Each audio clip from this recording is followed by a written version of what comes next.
Selamat berjumpa kembali Bapak Ibu, Saudari-saudara umat beriman terkasih dalam Tuhan. Salam sehat berlimpah berkat. Hari Rabu tanggal 21 Mei 2025, saya mengajak kita sekalian merenungkan kutipan Injil Yohanes bab 15 ayat 1 sampai 8. Kita dengarkan sabda Tuhan. Dalam nama Bapa dan Putra dan Roh Kudus. Amin. Dalam amanat perpisahannya, Yesus berkata kepada murid-muridnya, "Akulah pokok anggur yang benar dan Bapakulah pengusahanya. Setiap ranting padaku yang tidak berbuah dipotongnya, dan setiap ranting yang berbuah dibersihkannya, supaya berbuah lebih banyak. Kamu memang sudah bersih karena firman yang telah kukatakan kepadamu. Tinggallah dalam aku dan aku dalam kamu. Sama seperti ranting tidak dapat berbuah dari dirinya sendiri, kalau ia tidak tinggal pada pokok anggur, demikian juga kamu tidak akan berbuah, jikalau kamu tidak tinggal dalam aku. Akulah pokok anggur, kamulah ranting-rantingnya. Barang siapa tinggal dalam aku dan aku dalam dia, ia berbuah banyak. Sebab di luar aku, kamu tidak dapat berbuat apa-apa. Barang siapa tidak tinggal dalam aku, ia dibuang keluar seperti ranting yang menjadi kering. Kemudian dikumpulkan orang dan dicampakkan ke dalam api lalu dibakar. Jikalau kamu tinggal dalam aku dan firmanku tinggal di dalam kamu, mintalah apa saja yang kamu kehendaki dan kamu akan menerimanya. Dalam hal inilah Bapa-Ku dipermuliakan, yaitu jika kamu berbuah banyak. Dan dengan demikian, kamu adalah murid-murid-Ku." Demikianlah sabda Tuhan. Bapak Ibu Saudari-saudara umat beriman terkasih dalam Tuhan kita Yesus Kristus. Jemaat perdana atau umat perdana pernah mengalami kesulitan besar karena ada semacam perpecahan di dalam jemaat. Itu dikisahkan dalam bacaan pertama hari ini dari Kisah Para Rasul bab 15 ayat 1 sampai 6. Apa yang terjadi di sana? Rupa-rupanya pokok persoalannya adalah terletak pada hubungan antara menjadi Kristen dan adat istiadat Yahudi. Wajibkah sunat bagi orang Kristen bukan Yahudi? Atau wajibkah seorang bukan Yahudi harus disunat dulu baru jadi Kristen?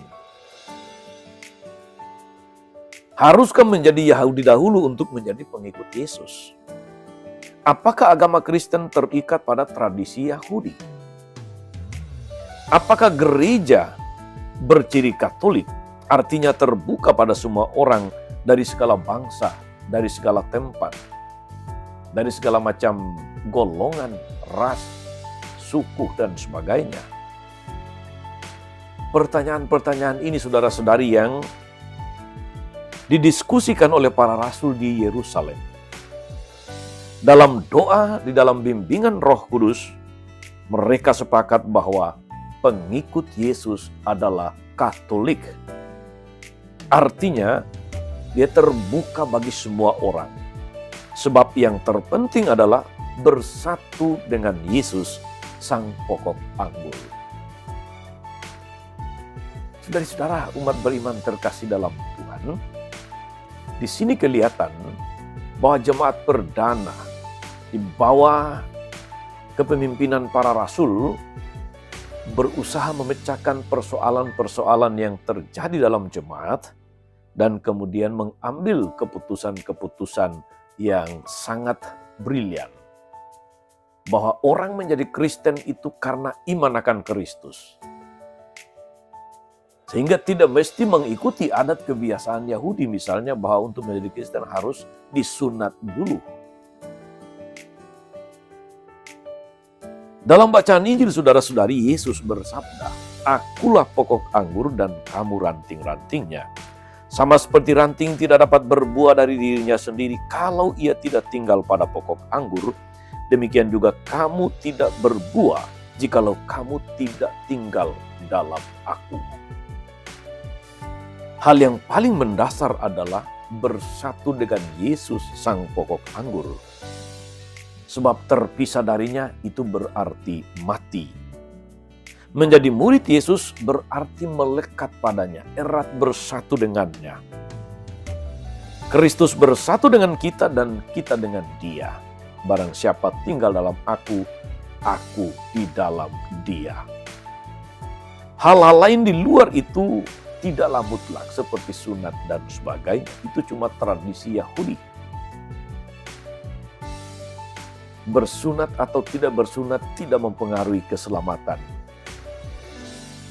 Maka sunat, warna kulit, latar belakang budaya, suku asal-usul, ras, dan sebagainya tidak penting bagi murid Yesus. Tidak penting bagi mereka yang mau mengikuti Yesus. Hanya iman kepada Kristuslah nilai yang paling mutlak. Iman itu menjadi dasar dan bukan bersunat atau tidak bersunat. Dalam iman akan Kristus, sang pokok anggur, perdebatan mengenai suku, mengenai sunat, mengenai asal-usul, lalu menjadi tidak lagi relevan. Saudari-saudara, umat beriman terkasih dalam Tuhan, kita diteguhkan bahwa pertama,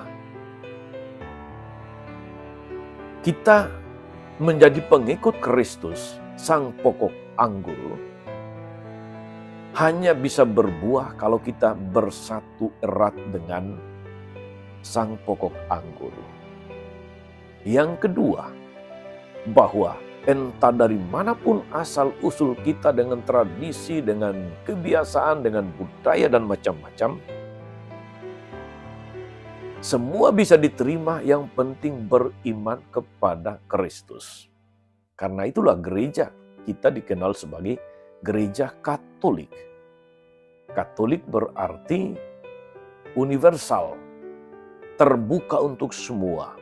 Sebagaimana kalau kita lihat dalam tayangan televisi, Basilika Santo Petrus itu dengan lapangan Santo Petrusnya, kalau kita berdiri membelakanginya itu seperti orang yang membuka tangan. Dia menyambut siapapun untuk menjadi pengikut Kristus. Tak ada yang ditolak, yang penting beriman kepada Kristus. Hal-hal lain menjadi tidak mutlak. Saudari-saudara, umat beriman terkasih dalam Tuhan, ketiga, sebagai ranting yang melekat pada pokok anggur, kita harus berbuah. Tapi sekali lagi syaratnya adalah sebuah ranting hanya bisa berbuah kalau melekat pada pokok anggur. Maka mari kita terus menjaga persekutuan. Melekat erat pada sang pokok anggur supaya sebagai ranting kita senantiasa menghasilkan buah. Dan bukan hanya asal buah, tapi buah yang baik, buah yang banyak. Dan yang keempat, saudari-saudara, adalah bahwa ketika kita sebagai ranting berbuah karena melekat pada sang pokok anggur, nama Tuhan semakin dipermuliakan dan kita dikenal sebagai murid-murid Kristus. Selamat beraktivitas hari ini, saudara-saudari. Hasilkanlah buah-buah yang baik dalam segala tugas pekerjaan, perutusan, karya maupun pelayanan Anda dimanapun dan apapun bentuknya. Tuhan Yesus memberkati kita semua. Amin. Tuhan Yesus Kristus, kami bersyukur karena Engkau sang pokok anggur. Berpisah darimu kami akan binasa, namun bersatu denganmu, melekat erat, kami akan berbuah. Kuatkanlah kami Tuhan agar dalam seluruh karya, dalam seluruh pelayanan kami, aktivitas kami senantiasa menghasilkan buah. Kami semakin dikenal sebagai murid-murid-Mu dan nama-Mu semakin dipermuliakan kini dan sepanjang masa. Amin. Saudari-saudara sekalian, berkat Allah turun atas saudari-saudara. Atas mereka yang kita doakan atau kita janjikan doa, mereka yang sakit dan menderita segala rencana karya dan pelayanan hari ini, Bapa dan Putra dan Roh Kudus. Amin. Tetap sehat, teruslah menjadi berkat. Jangan lupa like, subscribe, nyalakan lonceng notifikasinya. Salam 52, Tuhan memberkati.